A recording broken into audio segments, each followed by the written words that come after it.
How did you get them to approve that song, mate? Why don't you just tell everybody just who that is? Because some people don't even know who that is. All right, so that's a band called Fok of Politicar. In fact, this tattoo over here that you can see right here, that guy there, that's Francois van Coke, and he's the lead vocalist for that band. And yeah, so they're very proudly Afrikaans. And they're also like good mates with the guys that did my tattoos at the Wedge Studios, which of course I tend to support them and they support them as well. So yeah, and I've actually on one of their latest albums, they had a wedding, okay, in like the middle of the show, like on the launch night, and our friends, who's also tattoo artist, it was their wedding. That was like live on stage doing their vows. So quite cool. So I take it the new intro song has the Pierre approval seal. It's got my Okay. approval as always, mate. So I reached out to the producer of that Yeah. particular because I think that was their first or second record, and Yeah, he said that way back. he didn't think it would be an issue because it's not like it's a regional copyright, so it's not like a worldwide thing. And he's like, honestly, they're the kind of band that they don't ever like, they have that punk rock aesthetic to where like they're not going to sue people for using their music because, well, Yeah. they want people to listen to it. But it's actually I guess that's the title track from that record, and it's the name. Yeah. The song is the name of the band, and I've always just they're one of those bands that I didn't discover until like recently, and I think Yeah. more so because the name of the band was just like so punk rock. And Yeah, of course, mate. but And you know, they actually got fucking phenomenal guitarists and drummer, and yeah, their music is actually very fucking deep, and they got a lot of meaning behind it, and their words are like higher grade Afrikaans words. It's not just yeah. like random shit. So so yeah, look, I mean, they of course catered a lot of their earlier music to teenage angst and you know, like fuck the republic and like, you know, Yeah. whatever, like it was Yeah. very much punk rock back in the day. And of course they still got very cool music coming out still till today. That those tracks came out, I was probably about 18, 19 years old, That so was like it's pretty old. yeah. I wish I Yeah, had listened to that in high school because that was like perfect high school music. But yeah, their sound has definitely matured as they've gotten yeah, older as well. yeah. Not everything sounds like those first couple of albums. They actually sound quite a bit. And for those in America that might be watching this, whoever doesn't know, "fuck off police car" translates to "fuck off police car." It's the same And exact thing. It's the exact same thing. That's why I love it. That's why I love it.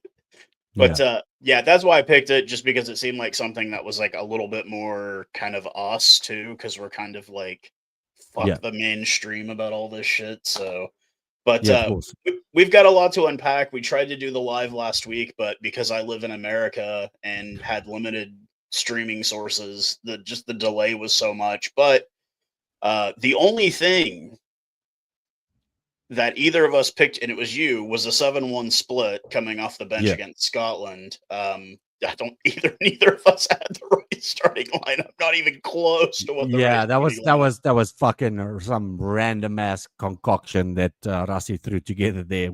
I don't think anybody would have been able to guess that team selection, mate. Like, So yeah, sure, there's yeah, a couple people that pick themselves, but fuck, yeah, man, like the that was rest of those people, it. you're like, what the fuck is going on here? I had So, predicted a 16-point victory. They ended up getting the 17-point victory. mm, I know both of us during that game were messaging saying, "God, we yeah, look like shit. God, this looks like shit. God, we look like." yeah. Um, I guess the thing that kind of stood out for me in that game was like Kanan Moody had a real bad game at Mm. wing. We just And on the opposite end, though, Andre Esterhuizen had a fucking good game, man. He he was was. running fucking holes through people. So, It's. I hate to say it, man. I don't hate to say it. Could we arguably say that we have the 4 best centers in the world playing in South Africa? Because is back. Creel looks good. I mean, he didn't look good yesterday, but you know what I mean? We've got yeah, 4 yeah, very capable centers. 4 guys plus Andre Pollard ain't bad yeah. at himself. So We obviously come away with the victory. It was an ugly, ugly one. Really bad handling errors, obviously.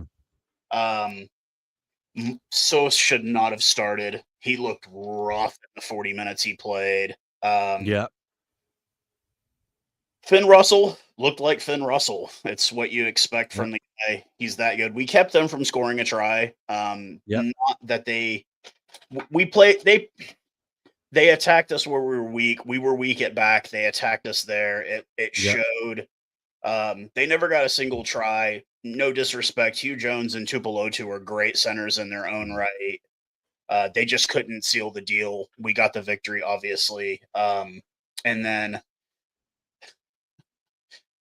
across the water, the prior Friday, we obviously saw what happened. New Zealand knocking off Ireland. Ireland fucking bad. Yeah, man. I don't even know what the fuck to say about that, to be honest. So we did a clean sweep in week 1, or we did a clean sweep last week, not so much this week. So my overall takeaway from that Scotland game was we look like shit. We played our old style. Our old style is good enough to win games, but it isn't pretty. I wasn't exactly happy with the win. I mean, it was good to win, but just too many. Look, I mean, that game for me, as a lot of people have said, the score really flattered us a little bit more than what we actually played. It was a much closer game, in my opinion. Yeah. I'm not 100%. Look, I mean, I'm an emotional fucking supporter, right? So in hindsight, I don't know how I feel about that red card. However, at the same time, at that moment when it was happening, I was like, send that cunt off, like, motherfucker. So, I mean, at the end of the day, that's just the support in me going mull. So, but, look, I mean, there's one thing that's annoying me, though, like that new law that was passed of that crossing, okay, in the kick. Oh, like, man, that's a shit fucking law, man. That fucking pisses me off. Yeah. Like, for sure, like, every game, it just, like, it's some shit call. Like, even the game last night against England, okay, it looked like our guys was running that side of the actual guy that's catching the ball. Yeah. Okay, and they called for, like, crossing. And I'm like, what the fuck?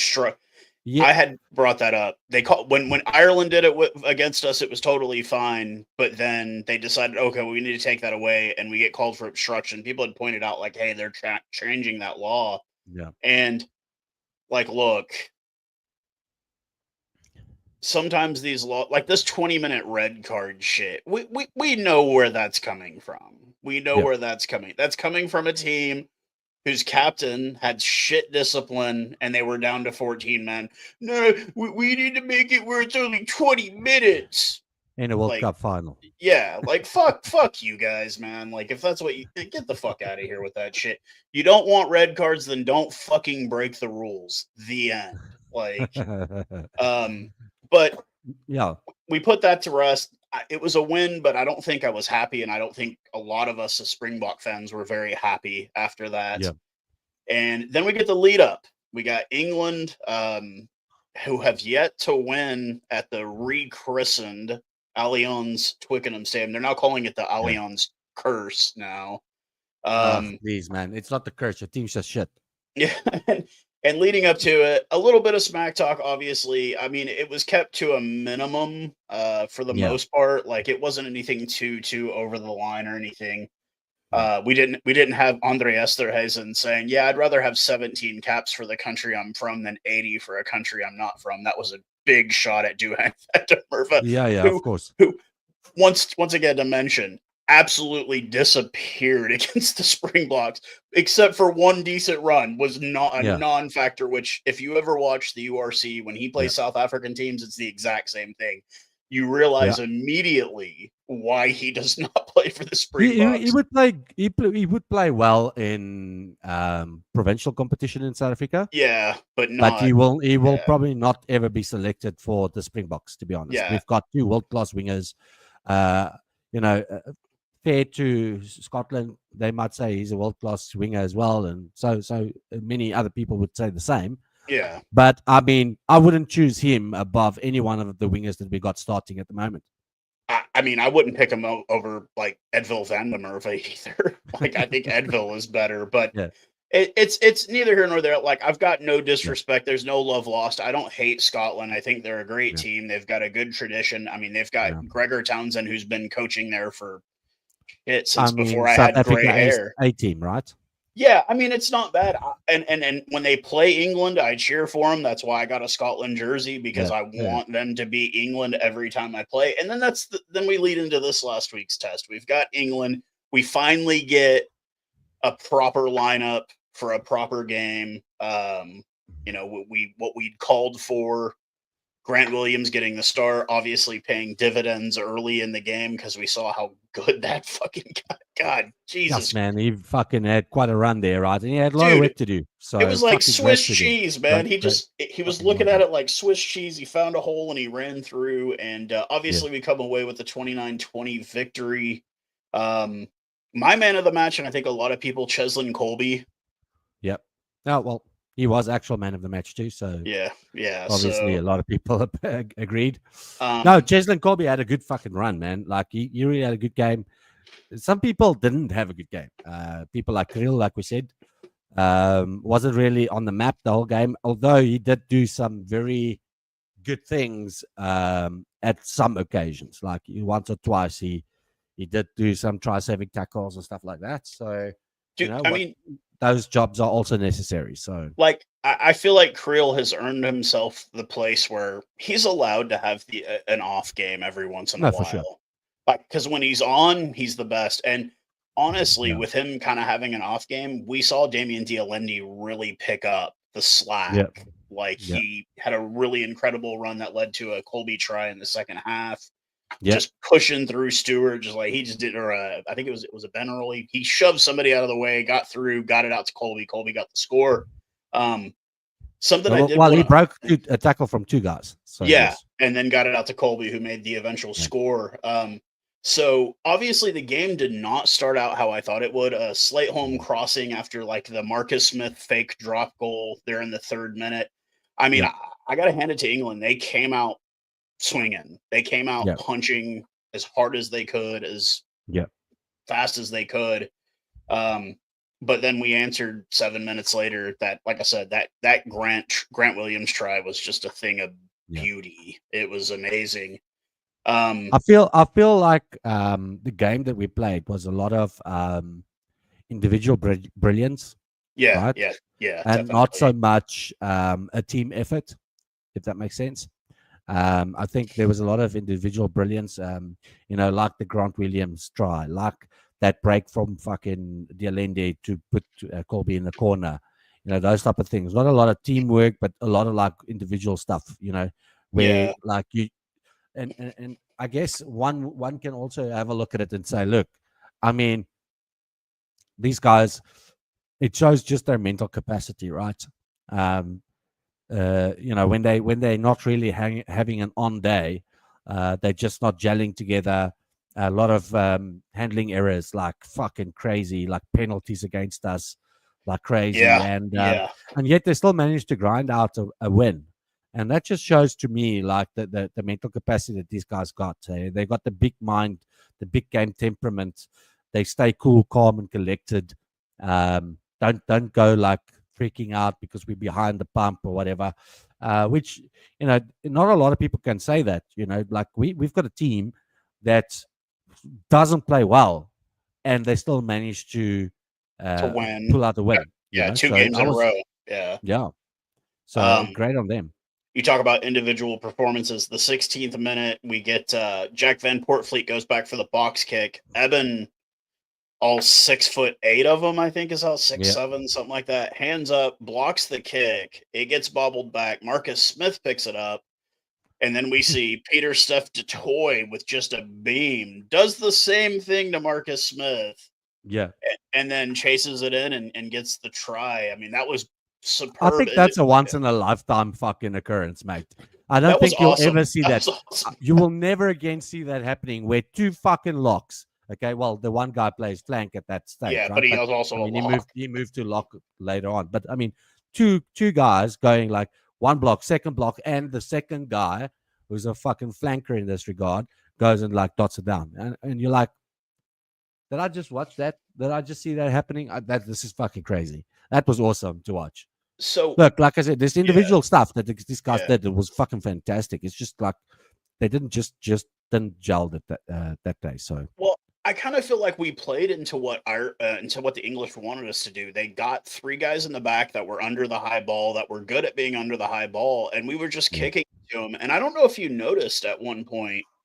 So when you do a box kick, typically it's usually your wingers that make the run in for it. Man, I saw Eben and Audhey make multiple chases for kicks yesterday. Like, yeah, I mean, tell me, and even the shortest guy in the fucking team, in the forwards team, yeah, Quagga Smith, he also ran one in. that's yeah.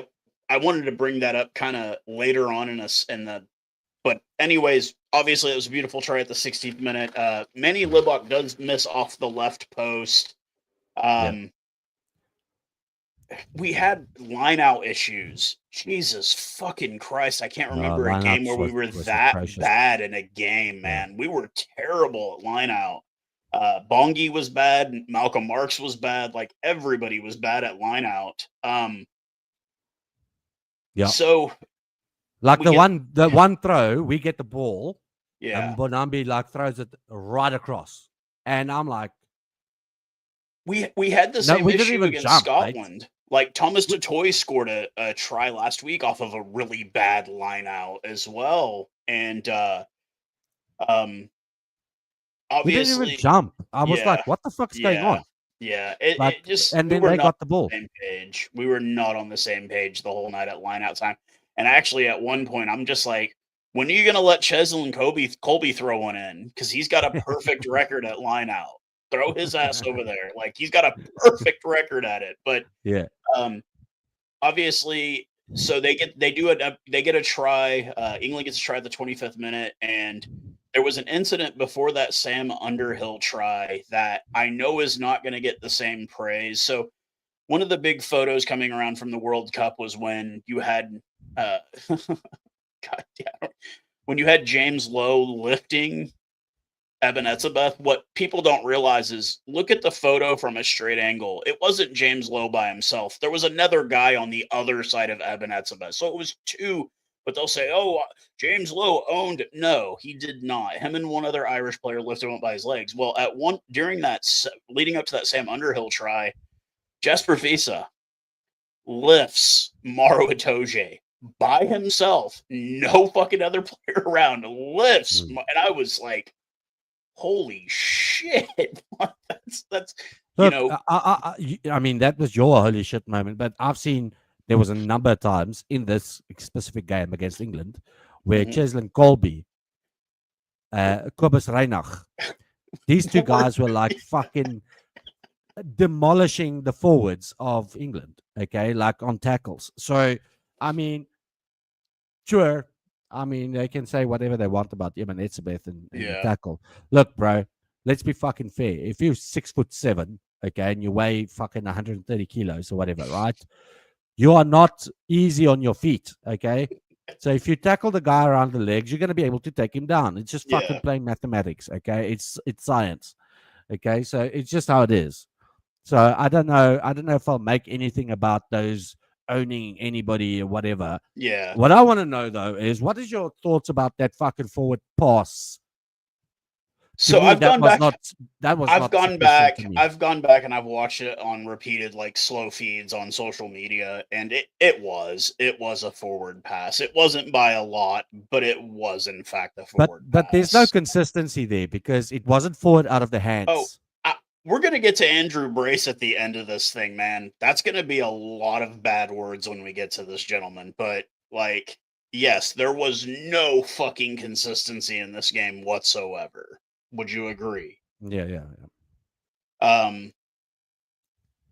But anyways, like, you even saw, okay, the one time where Peter Stiff was like, what? Yeah. Oh, no. What? There were a lot of moments like that. There were a lot of well, since we're in the first half still, I want to go ahead and bring up something, okay? You know, we got 9 penalties in the second half, and when we got that 9th penalty, Andrew Brace came out with the yellow card, got Hudge Tinekamp sent off. Yeah.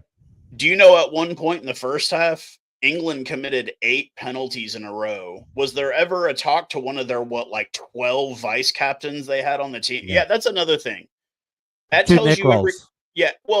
that tells you everything you need to know about a team when they have that many vice captains. That means there's no fucking leadership, is what it Yeah. is. Okay, England, that's your first problem. You have no fucking leadership. Yeah. But like not even so much as a fucking mouse's fart at England for making 8 penalties in a row. But when we had Yeah. 6, captain come over telling Sia, "Oh, you need to cut down. You need to settle your guys down. Your discipline's ill. If not, I'm gonna have to go to a card." And it's like, where the fuck was that for England in the first half? No, you got nothing. So, But also bearing in mind, okay, that complaint was at a line out. yeah, Okay. And all of a sudden, like at the breakdown, oh no, yellow card for you. Thank you. Fuck off. Okay. Like what? Like it was a warning because of repeated infringement on the fucking lineouts. Okay. But anyways, I mean that's just for me. Like, how can you have one player twice neck rolling a player, okay, and you don't card him, okay? oh no, it was a The same simple fucking penalty. player, the Yeah, same fucking player, okay, and you don't do it, okay? But for like a couple of infringements, you send that guy off, okay? The one Yep. is way more dangerous as like a thing that happened, okay, than repeated infringements, okay, and yet you yellow card that. I don't understand. Andrew Brace, go fuck yourself. That's my opinion. So yeah, definitely 100%. Like that was But probably the biggest I rant for knew my this. post. That was the biggest part of my rant from the post game was like, look, like I don't like saying his name because I mean, we say bad words on here, but I'm gonna let you know the worst word that can come out on this show ever, and it's like probably the foulest, most nastiest 2 words in the English language, and those words are Nick Berry. Okay, that Yeah. guy is a piece of shit. Yeah. Andrew Brace, and especially in that last 40 minutes, put in a downright Nick Berry level performance. Like it was just Yeah. fucking terrible. And we end the first half having Manny kick from 4, like that is way beyond his skill set. I was a bit upset Yeah. by that because Yep.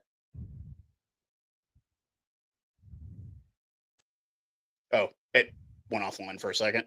But Yeah. how do you fucking have a guy like that try that at the end? Just because I thought For Manny did me, a great I would have gone for job. the corner because it was like the 37th, 38th minute. Yeah, There's like still enough fucking time go for a for it. play at like a 5-pointer.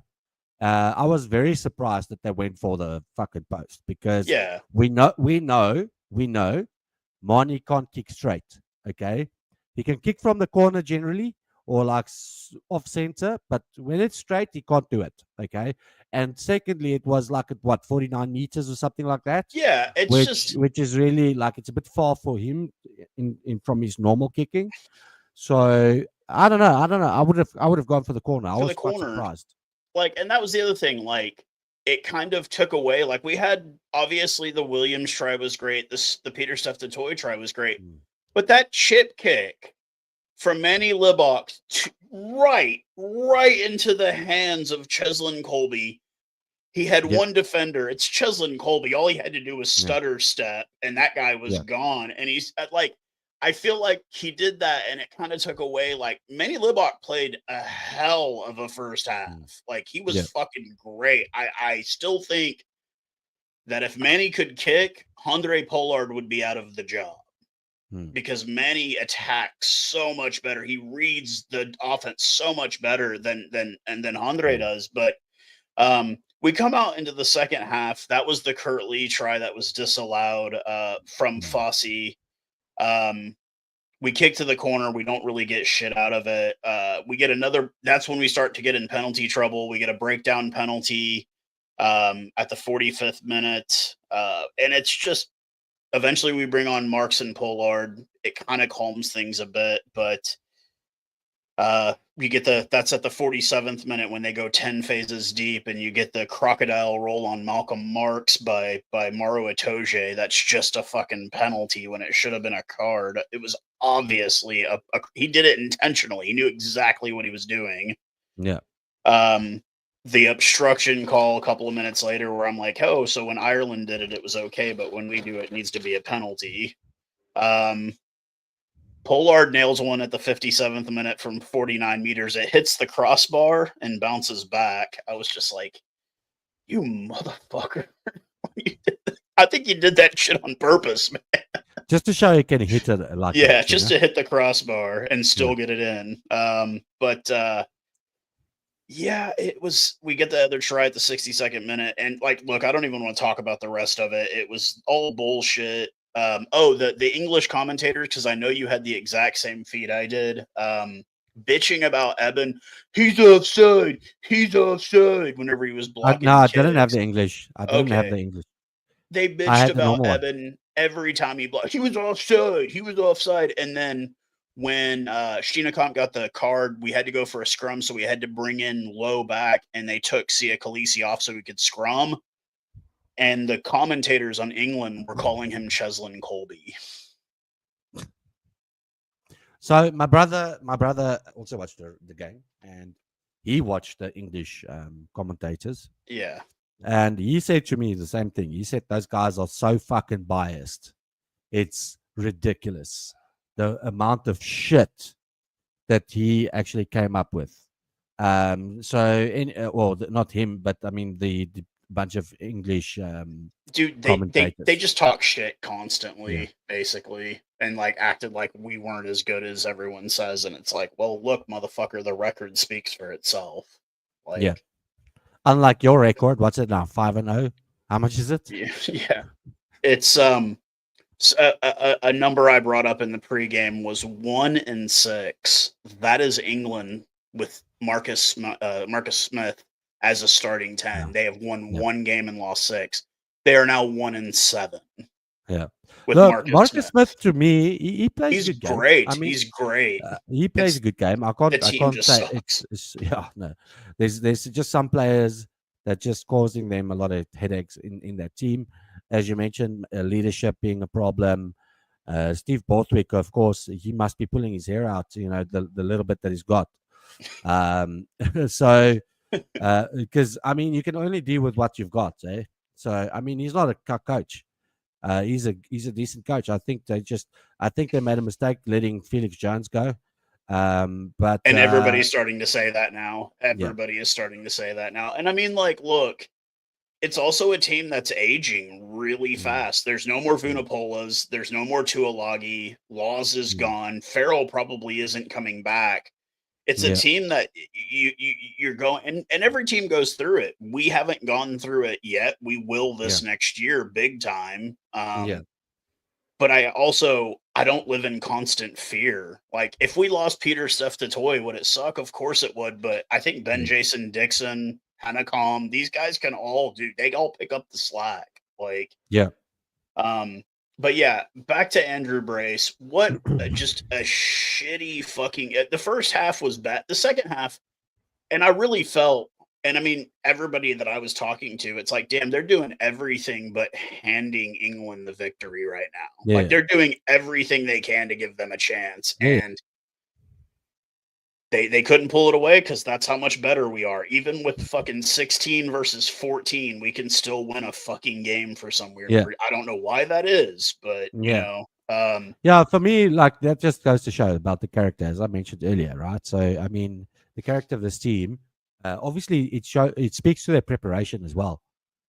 These guys really, like, they do focus on the odd chance that they might only be playing with 14 players. I mean, and they do a great job keeping England out. I mean, England didn't score in that 10 minutes, in terms of a try, if I recall.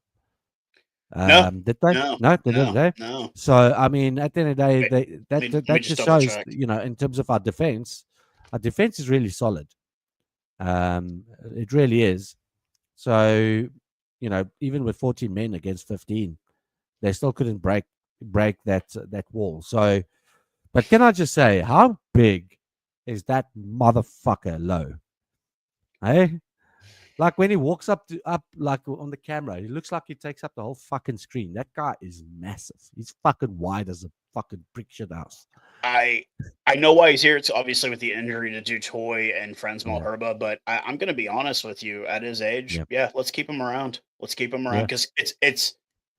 I'm not 100% certain on it. He's got one more surgery, but I think Kitsoff is done. I think Steven Kitsoff is done. I've seen some stuff with like some neck fusion or something fusion or whatever. Yeah, but it's when you're a prop, you can't fuck around with your neck. Your neck is you can't fuck around. Pity about Ox and Chair, mate. Like him going off at like coming on Steenekamp coming on early for that. He had a bit of blood coming from just above his knee, and you could see his knee. I think if it was something serious, we would have already heard about it. I think maybe he just knocked his knee or something. I don't.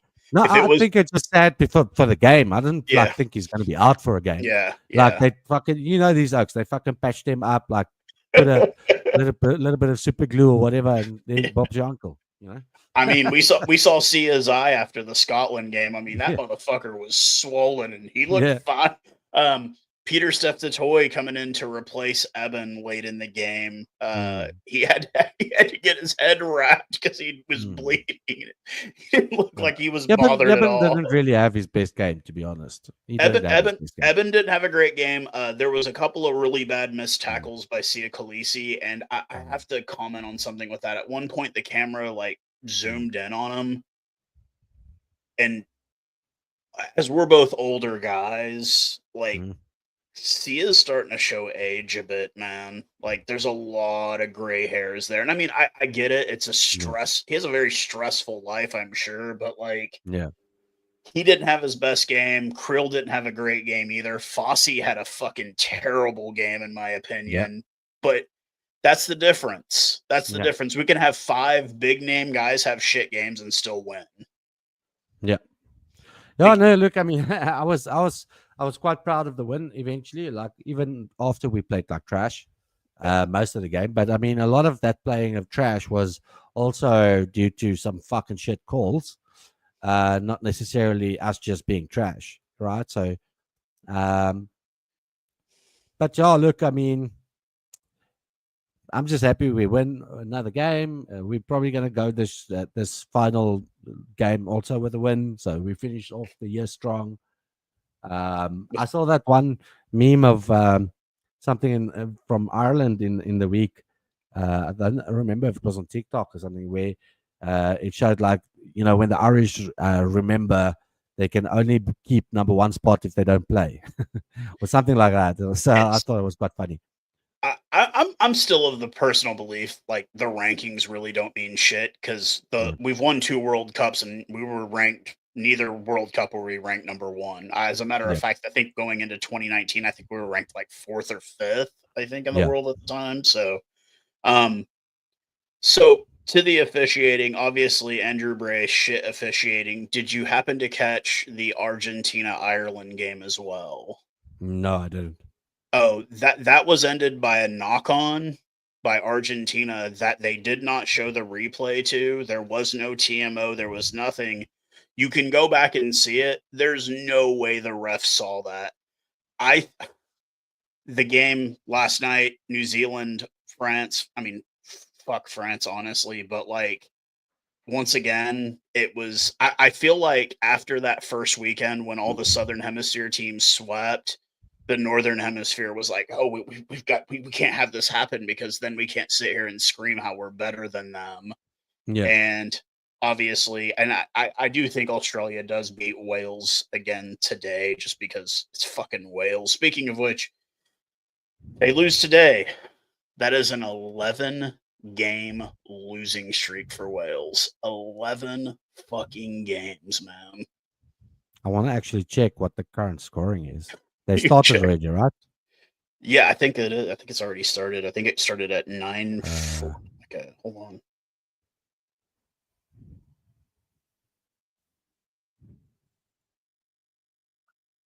Australia 17-0 up, mate. I've got 19-5 right now at the 25th minute. Yeah, Australia's going to beat. There we go. It's updated now. It's Yeah, it's the conversion. 7-19 now. Yeah. Yeah. Oh, okay. Wales just scored a try and converted. Australia is going to beat the unholy shit out of them. We already know. And they're And still the sad shitty. because Australia's shit. Oh, they're the shit. Well, what's that say about the the Southern most shit in Hemisphere? the Southern Hemisphere. When the at the moment. shittiest team in the Southern Hemisphere is knocking off fucking England, man. You know what I mean? Like, what's that Yeah. say about the Six Nations? Like, they've got another season of that Six Nations series coming out on Netflix. And I asked on the official account, I'm like, so is it going to end with a week one of them getting their shit all handed to them by the Southern Hemisphere in the fucking Autumn Nations? Of course it's not, but like, I think it just speaks leaps and bounds that like we can sit here and be critical of the Springboks, and yet they're still beating everyone. Like, so the officiating that game, the officiating the All Blacks France game was fucking terrible as well. Is it a conspiracy? I mean, I've got my aluminium foil hat over here if you want me to put it on, and I'll say yes, I think it's a conspiracy. But I mean, the last little bit that I wanted to get into without telling you what it was, because I wanted your raw opinion on this.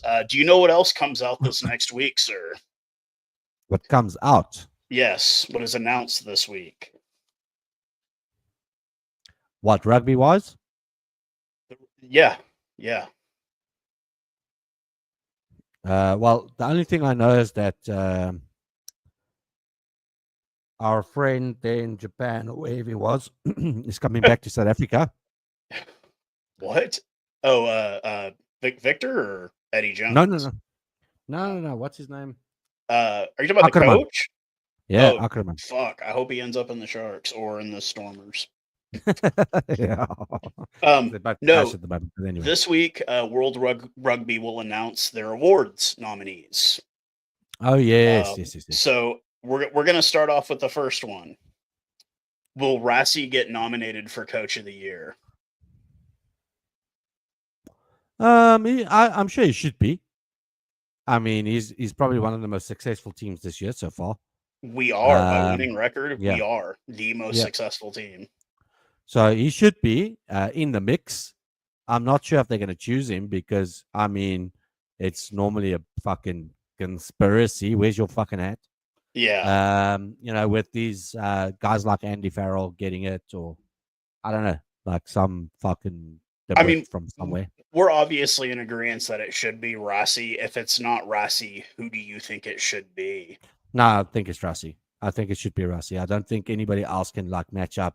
Yeah. From him. I like agree. Everybody else is like second place, I think. I would put what's his name, Felipe, the head coach of Argentina. I'd put him in the nomination. He's done great. He's done wonders with what he has. He's decent. Yeah, he's done a good job. When they do the best 15 of the year, the over-under for the amount of Springboks that end up on it, because we saw last year it was one. Over-under. Do you think 3? Do you think we get 3, or do you think it's 2, or do you think it's 1? What nominees? No, just the best 15 of the year for the whole world. How many Springboks do you think end up on that best 15? I would say at least 2. Who are your 2? Oxenche, Pieter-Steph du Toit.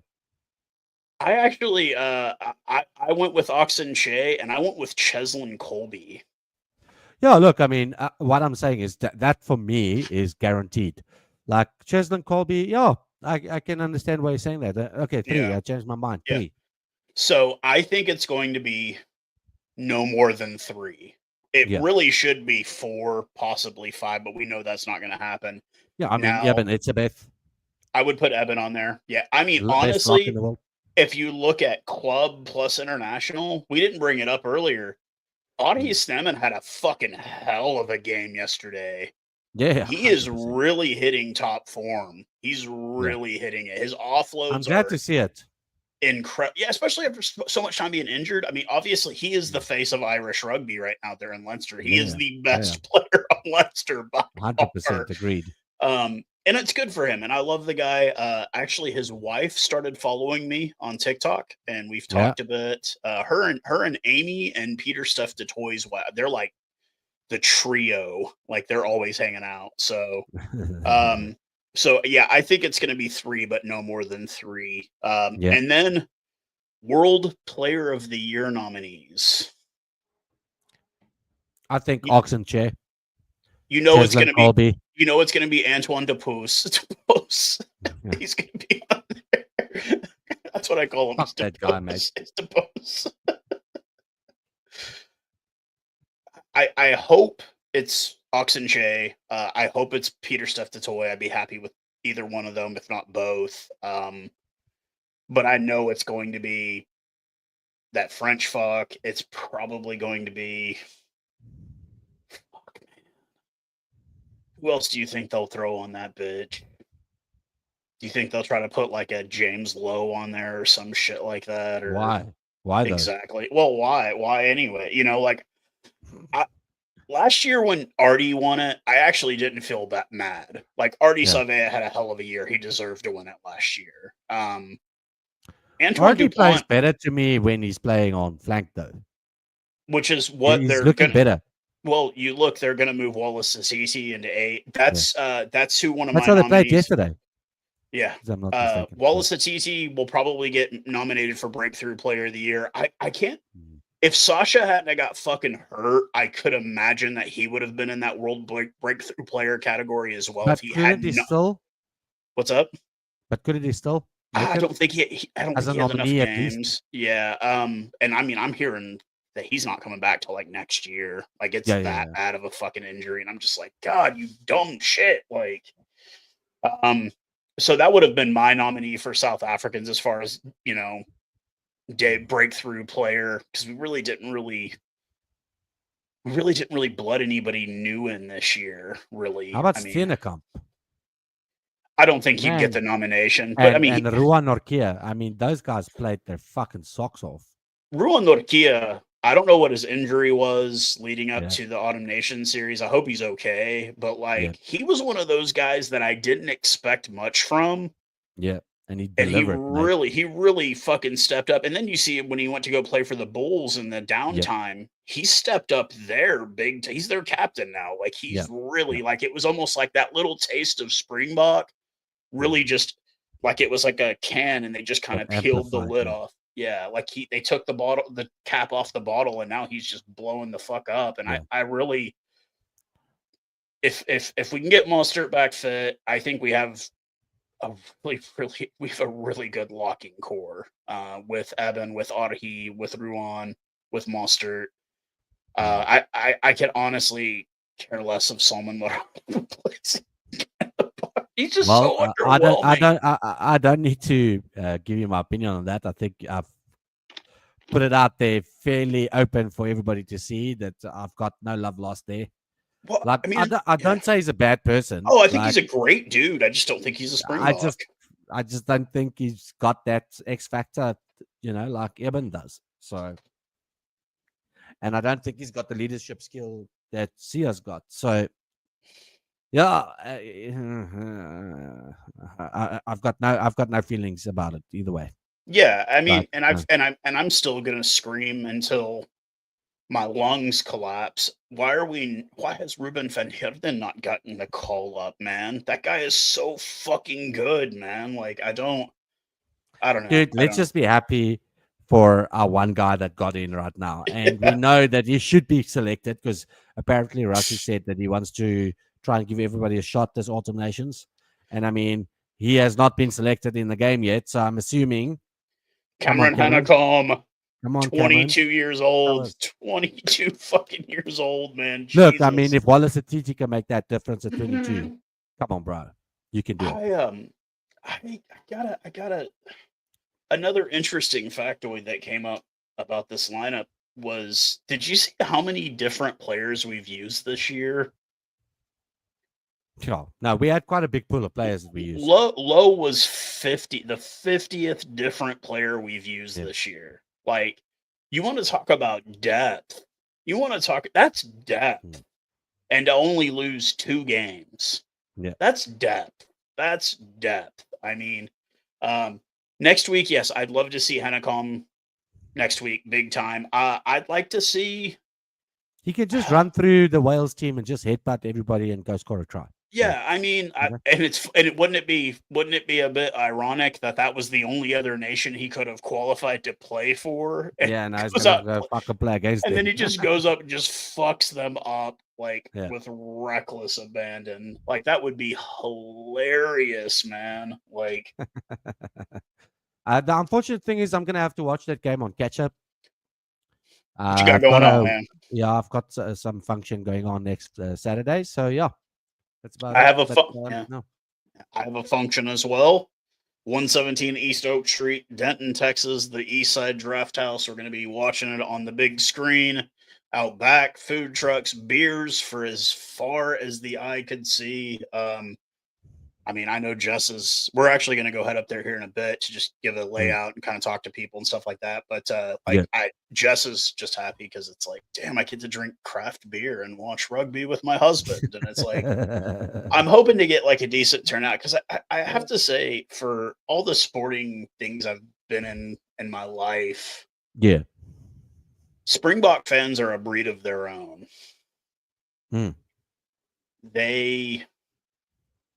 I know you've never been outside of the Republic to watch a game, but getting together with South Africans to watch rugby outside of South Africa is probably one of the most amazing sights ever, just because you see like the camaraderie, the passion, the men are sipping beers, and then it's such a big deal that the women are paying attention, because they want to win, but also because, God, they get to look at buffed up South African men play rugby. So first question, right? Yeah.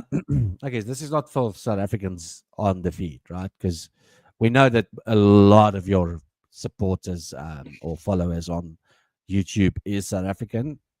So this is not for you guys. I want to just mention this for our European and American and I guess Canadian followers, right? When the Springboks play, okay, like especially when it comes to World Cup time as well, okay, the people really get together, right, to support those teams, okay, the rugby, okay, to the degree where everybody, like, there would be like a couple, like 2019, I was with my cousin and my sister and a couple other people, and there was like the whole pub was packed with Springbok supporters. Okay.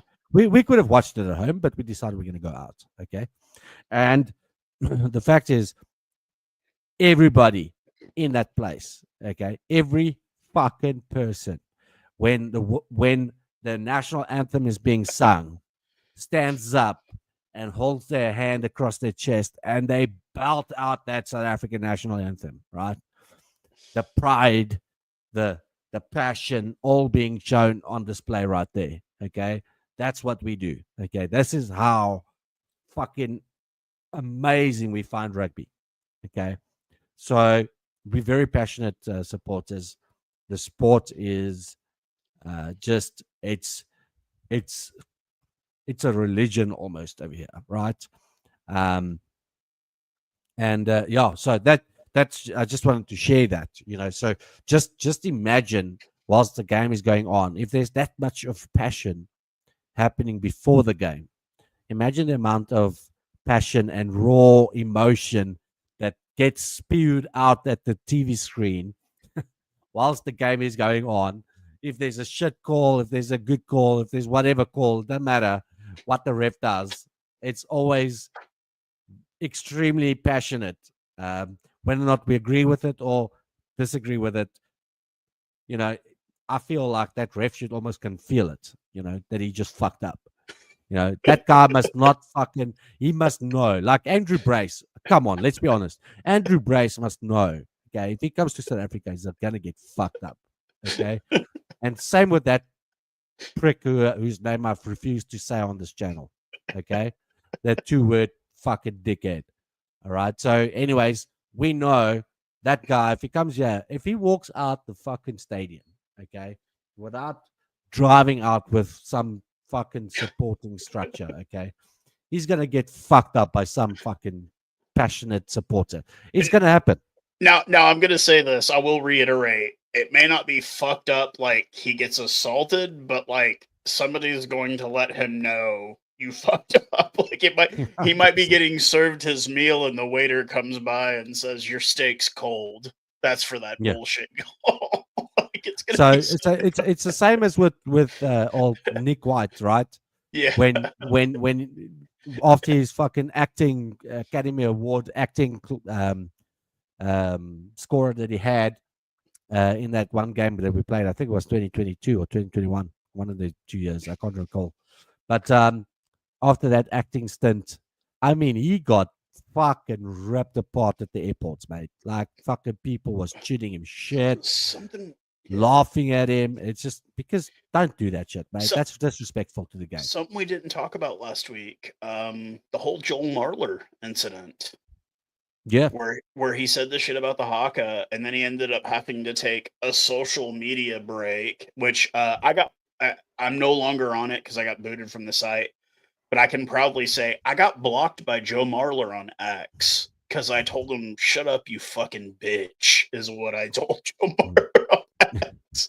Like, shut up. And then he announces his retirement the day after the All Blacks beat England, and you're just like, dude, get the fuck out of here. He Get retired the because fuck of you, out of mate. here, man. He wa- Get the he was fuck like- out of here. He was like, I can't handle the honest truth coming from Keith, from Denton. I can't handle it. It was I have just too to much. retire. It was a bridge too far. I Yeah, mean, it it's was the just, straw that broke the camel's back, mate. and it's funny that, like, yeah, I laugh at France beating New Zealand. I laugh at it because it's funny to me. But at the same respects, it's like people are like, hey, you know, how did you feel about all of that? And I was like, oh, I automatically jumped on New Zealand's side because, like, for me, like, yes, I want to beat them every time I play them because I fucking hate losing to the All Blacks. But like at the same time, it's like I have an immense amount of respect for that team. Like they're a good fucking team. That's why you fucking jackass Barrett. Yeah. What's his fucking name again? Scott Barrett? Scott. Yeah, Scott. Fuck you, Scott. Look, I mean, even you knew which one I'm talking about. Yeah. Scott Barrett, fuck you. He's a card machine. He's a card machine. You just like getting all the fucking cards in the world. Like, it's like you want to have one in every game. Like, fuck, bro. Like, just play your game right, mate. Like, hold on.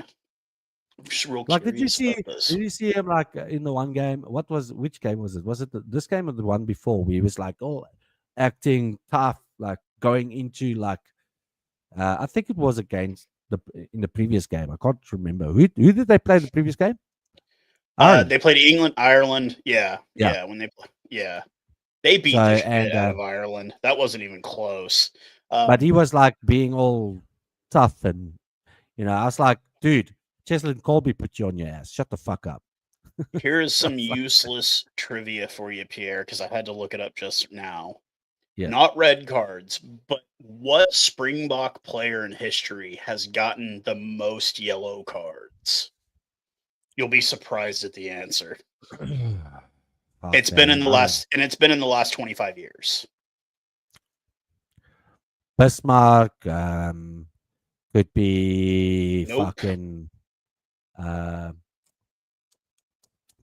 what's that fucking tall oak's name? Now I can't remember it. What the Bucky's? Victor Matfield or Bucky Sputha? Bucky's. Both? Okay. Yeah. You're wrong. The most yellow cards handed out to a Springbok player, he has 7 of them. Yeah. Is Brian Habana. Okay. All right. Number two is Skulkberger with 6. Okay. Victor has 5. Bucky's has 4. And then but I would assume that Bucky's has just went directly red, mate. Yeah, hold on. I'm gonna find out. I'm gonna just find out most red carded. Okay, who is the most red carded? Oh, there's no list, man. There's Rugby World Cup red cards. Oh, okay. Players with most red cards in rugby. Oh God, I have a feeling it's gonna probably end up being some Pacific Islander. Yeah, it is. Yeah. It's Alasana Tuolagi has the most red cards in world rugby history. Why did I know it was going to be a Pacific Islander? You know, because it's one of those big boys. That's why I like playing against Tonga when we played Tonga, because they play like that aggressive rugby that I wish everyone played. But I anywho, would have fucking put Lebanese like hat in that, like fuck, name in the it's been. hat there as well. I don't think he's going to play much anymore. I mean, he hasn't made the squad in a bit. Like, I think he's Yeah. I think they're phasing him out, which is a sad thing because, God Mm. damn, when that guy would get carded and have to go sit in the sin bin and he'd take his scrum cap off, his eyes look like somebody who wanted to kill somebody. And you like that. You like those Yeah. crazy looking motherfuckers. Like, it's, No, for sure. I mean, as a Springbok fan, you can definitely appreciate those guys with that just mean streak in them. I mean, Yeah. we love it. We like to see it just because we're Springbok fans. I mean, And you got somebody in England that tries to be that, like Mara Toje, and he that just guy looks is. like a pussy. So He I've heard. looks like a pussy. Like just looks like somebody like you're like, nah, I'm not afraid of you. Nah. I've had a lot of people tell me that guy is actually really, really dumb. Like he's like dumb. No, well, what do you fucking expect, mate? Well, I mean, I'm not But I saying mean, rugby players should be smart, but I mean, they're like, he's really dumb, and I'm like, what? They're like, yeah, dude. oh look, I mean, I wouldn't know. Like, I can't really comment. I don't know anything about him other than rugby, and so. Yeah. But yeah, look, I'm not a fan of him at all. I think he tries to tries to play tough, but he's not as tough as what he tries to be, and he gets found out and found wanting a lot of times. So, Well, I mean, like my whole thing about that situation is like, look, as much as like my hatred of English rugby isn't just because I hate English rugby. I mean, we've talked about this on the yeah, podcast before, where like my family doesn't have the best history with England. yeah, And I think a lot of anybody who has an Afrikaner surname can kind of say the same. We don't really have the best history with them. And I mean, yeah, I don't want to go into a history lesson here, but yeah, they did some pretty fucked up shit to my grandfather's generation in South mm, Africa. mm, I mean, they killed a lot of his family, but mm, I think that beef is there. But I also I do have to kind of feel for English rugby players yeah, because, like, dude, you got to think of like your country invented the sport. yeah, Like we talk about the weight that players carry on their shoulders, like English rugby players carry a shitload of weight on their shoulders just mm, because of what's expected of them. And it's like mm, Springbok players do too, but I think in a different respect. It's more because it's like, hey, look, you're carrying our pride and faith and belief on your yeah. shoulders. And But I think the difference is that they carry that same emotions and have carried that same emotions for many years before they became Springboks. So it's almost like their armor that they're carrying. So, yeah, look, I mean, they for sure, I think it's for different reasons, but I think they also put themselves under a lot of pressure because they know what difference they actually do make. And yeah, that's sad to see. Like I said to you the last time, I wish they would just play for themselves for once. Just like do it for you guys. Do it like yeah, get angry, like go out yeah, there but and I think fucking if they just did fuck do them. that, we would just jump on their shoulders even harder because we'd be like, "Fuck yeah, we want some of that," Like it's. I think next Yeah, weekend's going to be a fun one. I know, obviously, you said you're not going to be able to watch it live, but we'll yeah, still be able to do this because I'm sure you'll watch it as soon as you get a chance because it's the fucking yeah, Springboks and you don't care. They could be playing Namibia for all you care, and you're going to want to watch mm, because it's the yeah, Springboks. But with that, we will be back here next week, same time. Maybe a different bit of a layout on here next time, but we'll see how it goes. And yeah, Pierre, hopefully you're able to stay cool through the week. Keep that fan going at full fucking blast because it's going to be a hot one. I looked at your weather. You got another, well, mm, compared to here, a very warm week. We actually mm. have, I got to tell you, we're supposed to get cold this week, man. Not that it really makes a difference, but I think Wednesday or Thursday. Yeah, so Wednesday we get down to 4 degrees here. That's pretty cold. Yeah, that's gonna be fucking cold as shit. But Is that like the maximum or your minimum? that'll be what it is in the morning. It'll get up to Oh. 11 that day. So Okay. it's it's Texas. When it gets cold, because you'll be like, holy shit, it's fucking snowing there. And I'm like, yeah. So and then our dog, when it's raining, our dog doesn't want to go outside. When it's cold, our dog doesn't want to go outside. But when it snows, that's all she wants to do is go outside. Like a kid, like a freaking kid. Just want to go play in the snow, mate. Pretty much. Make snow, make what was it like? Snow angels. Yeah. No. Yeah. What do you call it? Like she wants to go, like make the yellow. Yeah, make yellow snow. Make some yellow snow cones. Oh god. Yeah. Funny story from my childhood, growing up, because I grew up where it was very fucking cold, and I remember getting woke up in the morning one time, and my old man needed me to go shovel snow so he could get out of the driveway to go to work, and he had like a layer of ice on his windshield of his bakkie of his truck. Yeah. He urinated on his windshield to melt the ice because well, it's warm, mate. It's warm enough. So to melt it, and then he got in the car and hit the windshield wipers and watched it all. But I watched my old man urinate on the window of his bakkie so he can get out to go to work. Fuck, mate. Yeah, I couldn't have done that. I wouldn't have. I wasn't going to expose myself at those temperatures. I wouldn't even have thought about it, to be honest. Yeah. Like, so, how I can fix this window? Just piss on it. I wouldn't even have thought about it. Yeah, if you ever get stung by a jellyfish, apparently that's supposed to make the sting go away. Yeah, that's what they said. It didn't, but don't ask me how I know. Anyways, all right, we'll see you guys next week. Cheers to you, Pierre. Cheers. Any final words?